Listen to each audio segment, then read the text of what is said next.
All right, that's it, guys. Doesn't get much better than that. My goodness. Can you guys hear me on this one?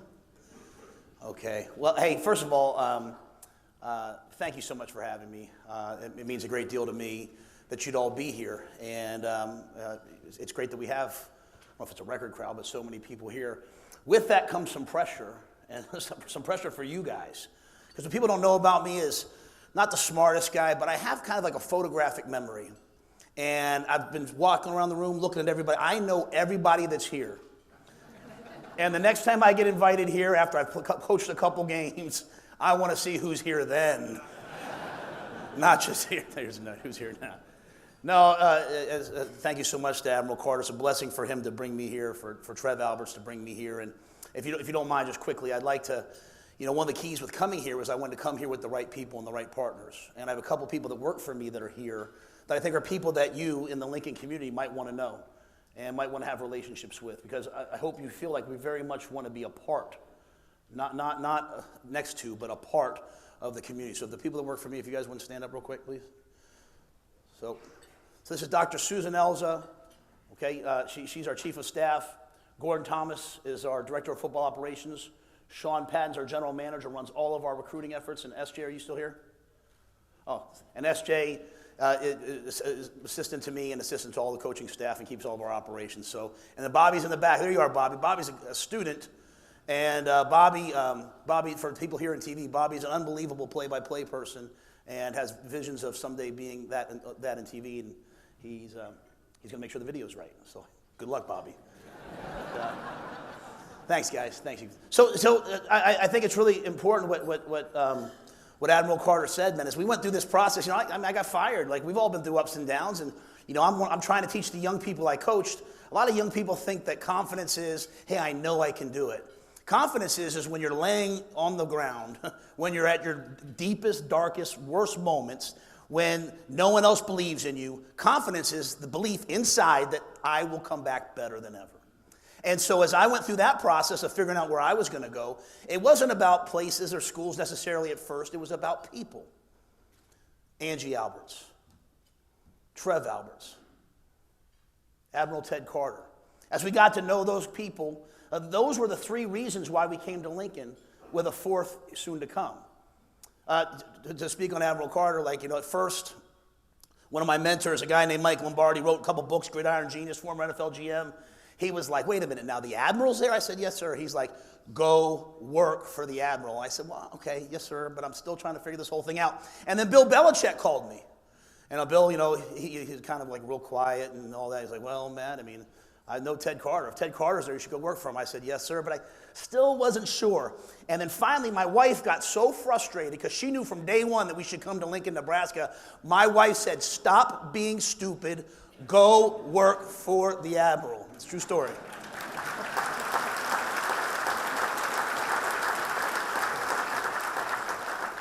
And they were right. They were right. So, but there's a fourth character. And a couple weeks ago, I got approached by some people, and we're not going to do it because that's not really my style. But they wanted to do one of these TV shows you see on Netflix where they follow a program for a year, but they're looking for characters and themes, and they're like, well, who are the characters? And I was like, well, you have Trev, and I guess you have me and Susan or Sean or somebody, and you have the Admiral. These great characters that they could talk about, and different things on the team. They said, but who's the central character? And this is true.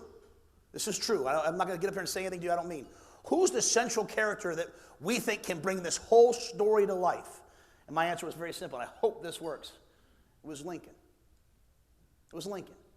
Lincoln, Nebraska is what made the ultimate decision for us. Because, guys, I'm not a football coach. I'm just a man that coaches football. Okay? I'm a husband. I'm a father. At the end of the day, someday, man, it was really cool to see Coach Solich with his former players. Like, I hope we put championship after championship after championship here. But I got to see Coach Solich with his former players and with his family. My ADD is going to kill me if you guys keep taking pictures of me. It's okay. I'm sorry. I forgot to take my Adderall this morning. You're fine. I'm just teasing. But seeing Coach Solich with all his former players, seeing the love and respect and the impact he had on those young people's lives. Man, that's what matters. And so for me, someone who, my daughters are going to move this summer, they're 10 and 7, and they moved 3 times in the last 6 years. Ain't going to be no more moves. There can't be any more moves. We search and search and search, and while at one point I was ambitious and I was searching for like the right place to do the things that I want to do, we were searching for home. And when we came here and we came to Lincoln, Bobby, what'd I do?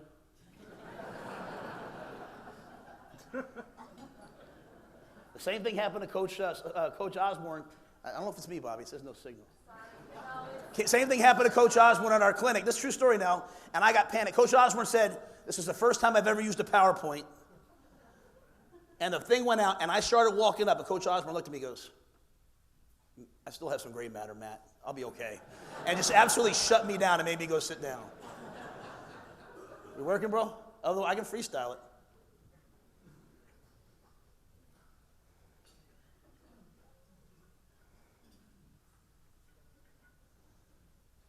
Here we go.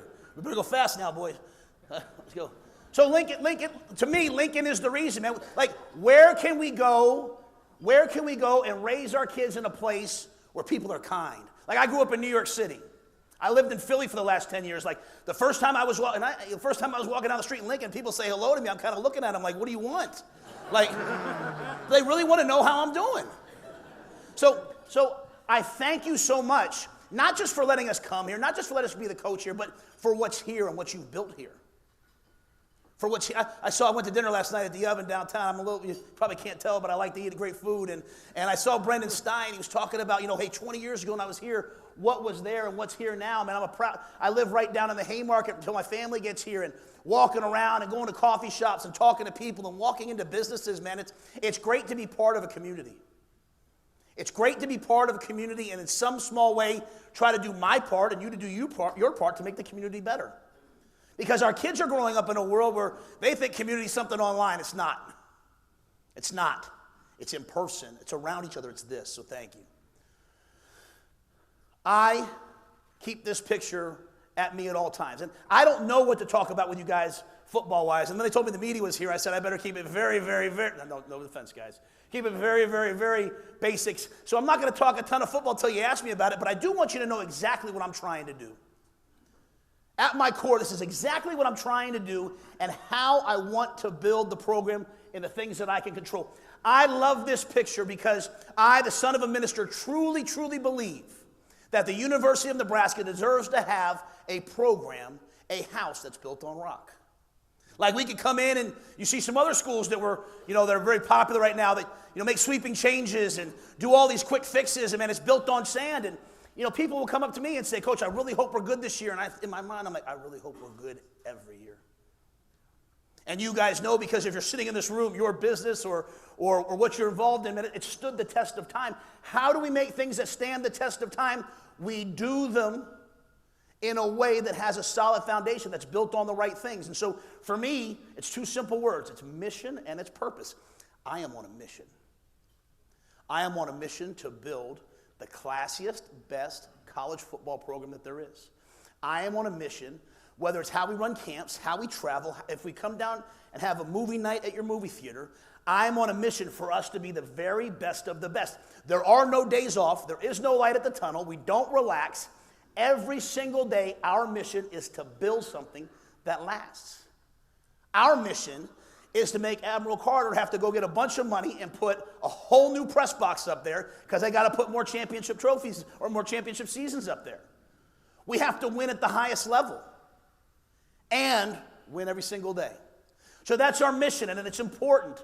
Okay, but every coach that's come here, every coach at every school, man, they want to win. They want to put trophies. They want to do things at the highest level. I also have to live a life filled with purpose, because purpose is far greater than mission. And I say this to you guys here because if you hear me speak again next year, you're going to hear me say the same thing, because every decision I make is guided by this principle. Our purpose is to make sure that every young person that comes to play football for us, walk-on or scholarship, from Lincoln, Nebraska, or from Tallahassee, Florida, every single person says, you know what, my life is better for having been there. My life is better for having gone to UNL. My life is better for having gotten my degree from here. My life is better for having been pushed by the coaches and loved by the coaches. Like, our purpose is to make the people that are in our program better. And isn't that what our state needs? Don't you guys need people entering the workforce in this state who have been loved and pushed and are the best of the best? I know that's what I want. I know that's what I want for my kids. So as we look at building a home here in Lincoln, I want a home, both figuratively and literally, both where my kids live, my wife lives, and where we work, that is built on rock. So, what are those things that we're looking to do, man? We need another one of these, don't we? We need another one of these. And it's so cool to be at a place, man, like we cannot sit here and say that we are not trying to win championships. Now, you'll hear me say a lot, like, we're a 4-18. We have to earn the right. We have to earn the right. See, what happens sometimes is we spend so much time talking about the goals that we don't do the things it takes to get there. I'm pretty sure after Coach Osborne won his national championship, the next day he was talking about, all right, guys, now make sure we finish up our finals. He was talking about what was next. He wasn't living in the past. He wasn't talking about future goals. So, yes, I want the kids that come here, I want them to leave with rings. I want them to leave with championships. I want them to know that the University of Nebraska is the best of the best. One of the cool yet hard things about my job is every day if I try to leave my office, there's about 200 school kids coming in to take a tour. And it's fun, but it can take about half an hour. Man, I want those kids to come in to see the newest one of these. So I make no mistake, we make no bones, we make no time frames, but we are here to win championships. Number two, we're here to educate and graduate players. And I'll just say this, education, like I do not just believe in graduation, like that's a non-starter for me. We're here to educate them. Every kid shouldn't come to college and just be thinking about what job am I going to get. They're here to learn how to learn. They're here to like want to discover things. They're here to want to be a part of it. So many of the kids that I coach, so many of them, the number one thing I have to work on with them is they don't have the confidence to speak up and say, hey, I believe in this, or I want to learn about this. They just want to kind of follow the cookie cutter model.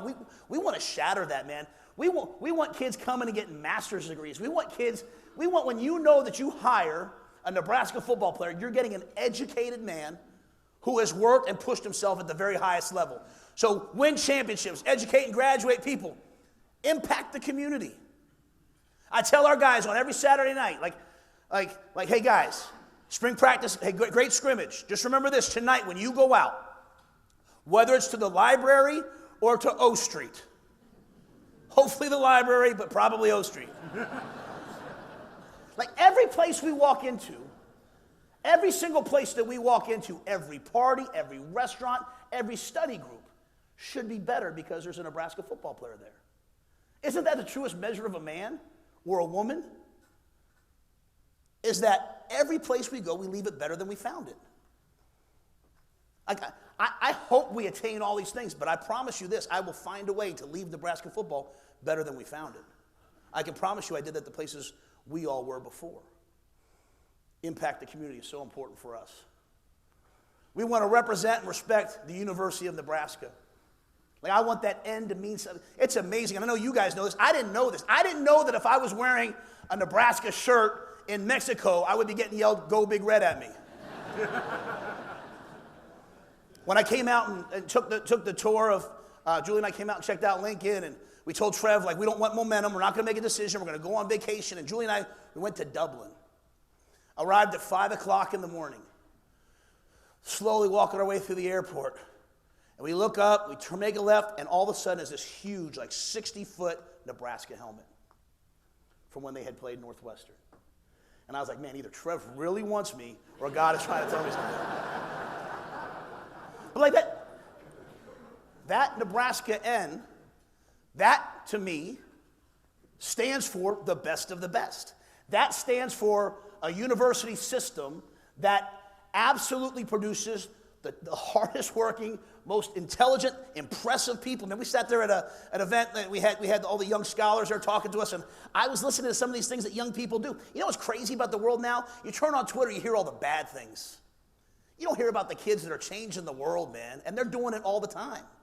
And I want our players to do that. I want them to represent Nebraska, the University of Nebraska, the right way in everything they do. And then finally, I want them to go be pro football players. To see Cam Jurgens from Beatrice come here at 240 pounds and leave and go to the NFL and then come back and sit there and work out with the guys. Like, isn't that what it's all about, man? Like, come to Nebraska, impact the community, be a great steward of the university, win championships, get educated, change your life, and maybe go play pro football. See, that's what it meant under Coach Osborne. Not just the championship trophies. The championship trophies were the symbols of all that. But he didn't win championship trophies at the behest of, not doing these other things. I go to an event the other day, and I see all these former players at the Johnny Rogers event, and I see NFL players and Heisman Trophy winners. I see how much they love Nebraska. I see how much they give back to the community. It's like we have a burden on our shoulders to make sure that we prove, because college football is becoming pro football, isn't it? They're changing everything. And we have to be the ones who show, you know what, no, you can educate people. You can push them to be great off the field and still kick people's tails on the field. You don't have to choose. The world thinks you do. We just think you don't. That's why I came here, because I know you guys don't think that either. If I go long, tell me to shut up. So, I'll leave you with this quote. I'll go to this quote quickly. This is Bill Walsh, one of the great coaches of all time, and this is a quote that I believe with all my heart, and he says, "The culture precedes positive results." I'll go down to it. Champions behave like champions before they're champions. They have a winning standard of performance before they are winners. I said this at a place the other day. Sometimes people will walk up to me like, "Hey, coach, man, I'm walking down the street, walk into the mill to get my cup of coffee at 6:59, trying to, 7 a.m. on a Saturday they open, and I'll have someone stop me and say, I'm drinking the Rhule a little bit at a time. I'm like, what does that mean? or I'll have people say to me like, man, we're winning the off season again. Like, there's nothing wrong, and I will, forever as I'm here, I want us to win every single day. If our kids, right now we have a bunch of kids that are walking around looking for bugs for the entomology class, I want them to win that. I don't want them just to do the assignment. I want them to be the best in their class at that assignment. Culture comes way before the winning. Culture comes way before the winning. And when you've been at a place that's won, you guys have experienced the best of the best, the highs of the highs. You want to feel that again. I believe you have to humble yourself back to the point of like, what got us there? What does it take? And it's simple for me, man. Like, that's where we want to get. We want to go win a championship trophy. We want to be the Big Ten. That's our goal. That's what our kids talk about. And what I have to remind them is there's 13 other Big Ten teams that start the year off with Big Ten champs. Purdue does it. Illinois does it. Indiana does it. Ohio State does it. Goals are easy. Every one of you has a goal. A quarterly goal, a yearly goal. We all have goals. Goals are easy, but execution is everything. Like, I've had a goal of losing 20 pounds for how long now, Sean? That's 98. Thanks, buddy. Goals are easy. Everyone has goals, man. Like, show me the daily work. And so for us, you hear coaches say it all the time, but I just want to, you'll hear me say it, but I want you to hear it from me. Like, it's just, tell me what steps you're taking, and I'll tell you where you're going to end up. Like, if I leave here, guys, and I'm like, hey, I'm going to Omaha. I really want to go to, Doug, I want to go to Omaha, man. Like, I believe in going to Omaha. And I tweet, like my kids now, I tweet that I'm going to Omaha. I Instagram a picture of me going to Omaha. I live stream going to Omaha, and I get on 80 West. And then I'm like, but no, I really want to get there, man. So I drive faster, and I drive faster, and I drive faster. It doesn't matter. I'm heading in the wrong direction. Like, show me where you're pointed. Show me where your next step is, and I'll tell you where you're going to end up. And then do you have the guts and the toughness to keep taking the next step after the next step after the next step? That we call process. And process wins championships. Process equals purpose. I'm pretty sure when they built that pyramid, they didn't do this. They didn't go like 3 stones and look back and be like, how's it look? And they put like 3 more stones. Don't we all do that in football? Isn't everyone trying to figure out how many games we're going to win right now? Aren't all the players saying that? Like, we just have to stack bricks. It says it on the stadium day by day, does it not? Like, we should probably just, as a football program, live day by day. Like, be great today. Be purposeful today. And you know what? If you just keep going day by day by day, stacking bricks with purpose day by day, you build amazing, amazing things. And everyone wants to know how they did it. I'm from New York City. I grew up in New York City. My dad was a pastor in New York City and a teacher. Used to go to the Empire State Building all the time. You know, when they started the Empire State Building, they said they were going to build it. What's the first thing that they did? They went down. They dug. They went the wrong direction. Why? Because they wanted to build a foundation with faith that, you know what, if we do this, and then we do this, and then we do this, and do this, we'll build something that's built to last. So yes, I like going to WWE, and yes, I like going to the rodeo, and yes, I like doing all those things, and some of those things are like just, you know what, someone invited me to go to the WWE. Like, invite me somewhere, I might go. Coach Cook invited me to go to the rodeo, and I'm not saying no to Coach Cook. Look at his record, look at mine. But understanding that small acts, day by day, of excellence lead to great, great, great things, which is what we want here. And guys, as I talk about purpose, I'll get into a little bit of football. For us, it's very simple. And it's so hard in today's society, but like, I want everything to be about us. Like, game 1, we're going to go play Minnesota. And then game 2, we're going to play Colorado. And that game's going to be all about who? Them. But I want it to be about us. And then we're going to come home and we're going to play Northern Illinois. And our guys, naturally, as 18, 19, 20, 21, 22, they're going to want to make it about the win or this. And I want to make it about us. Because what's the difference between playing Michigan and playing Northern Illinois? Like, every game that we play in is a big game. Every game that we play in is a big game because we're in it. If we play in it, it's a big game. I saw that. They learned that the hard way when at 3-8, they went to Iowa and beat a team that if they won was going to go to the championship game. I said, wow, that's a team with character. That team last year, that's a team that could have folded. But every game's a big game if we're in it. So we want to make it all about us.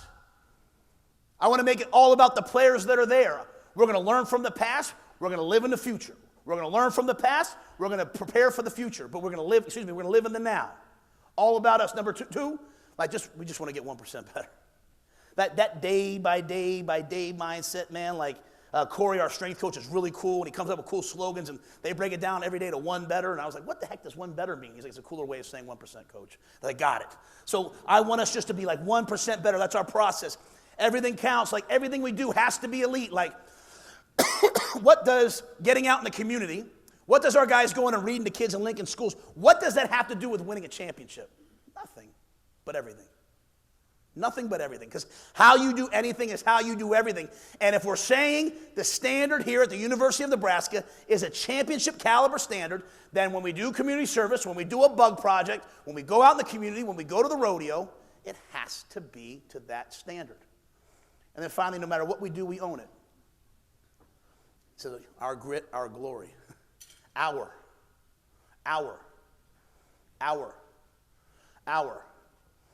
You know, as a fired coach, you know, you usually don't get hired right away. But I did. Thank you. And I don't look at what I did in Carolina and say, man, I failed. I don't look at that. I don't look at it like that. I said, man, I did these things well. I did these things good enough. It wasn't good enough. I move on to the next chapter in my life. And the message I've tried to have to our kids is, if it truly is all about us, then we have got to own our work ethic, our grit. We have to own the results, our glory. We have to own it. In today's society, man, where you could just take one picture of a highlight, you can take one picture of something good and forget the rest, we're not going to be that type of team. We're going to own it. But we own it because we believe that we control winning. We don't believe that some ghost controls winning. We don't believe the refs do. We don't believe the Big Ten's out to get us. We don't believe any of this stuff. We own the results. And that is such a powerful thing. People say that power corrupts. I don't believe that. I believe in football that powerlessness corrupts. When you're hopeless to change your situation, when you believe that you're powerless to change your fate, you give up. I don't want our guys giving up. I want our guys owning every single thing that they do, and that's our process. So to sum it all up, guys, for you guys, man, what's my plan? How am I going to do it? I'm going to go find winners. Winners sometimes aren't the biggest. They aren't the fastest. They aren't the strongest. Might not be the highest recruited. But every kid that I look at in recruiting or as a walk-on or every person that I hire, are they a winner? Are they a winner? Because winners can get knocked down. They can get pushed to the side. They can get overlooked. But in the end, winners win. So find the winners. Get them on the field. Find the winners. Get them in the building. And we're going to have a process, a day by day, getting 1% better, and a standard. That standard had better be championship. Everything that we do. Every single thing that we do. Like, If I left here and you guys were like, man, he was like, I didn't recycle this. I sat there with my own 2 hands and made this PowerPoint. Yes, Bobby? Because I have a standard for everything I do. Now, I might have pulled a couple slides. I ain't going to lie about that. But maybe it's good, maybe it's not, but it's mine. We're going to have a standard for everything we do. We're going to have a process, add in a little strategy. Hopefully we think a lot about the way we do things, the way we recruit, the way we call plays, the way we manage the game. You have a process and standards. You add in strategy, and, man, you win. And I'm not talking about win-win where you win a game. I'm talking about winning, like winning. Like where you walk on the field, you expect to win, and when you're just about to lose, you expect to win still. You expect to win still. Not the here we go again, not oh my God. I'm talking about no matter what's happening against you, you expect to find a way to win. You don't expect him to find a way for us to win. You expect a way to win. Winners plus process and standards plus strategy equals winning. I don't know your world. I can't even balance my own checkbook. My wife does. That's true. But I know you probably have to do something similar to this. Get the right people, have a standard, do it every single day, make the right decisions, and eventually you win. That's what we're going to do at the University of Nebraska, on the field, off the field, in the community. I hope you guys will help us as we do that. And I had a slide that would go past because we're getting long. I'm going to finish with this. Did I talk long enough that I don't have to answer questions, or do I still have to answer questions? Like, the great battle in life. The great battle in life, everybody thinks is good versus evil. Good versus evil. Like later, you're John Wayne versus the bad guy, the good guy versus the bad guy, good versus evil. Darth Vader versus Luke Skywalker, or my personal favorite, the Huskers versus the Hurricanes.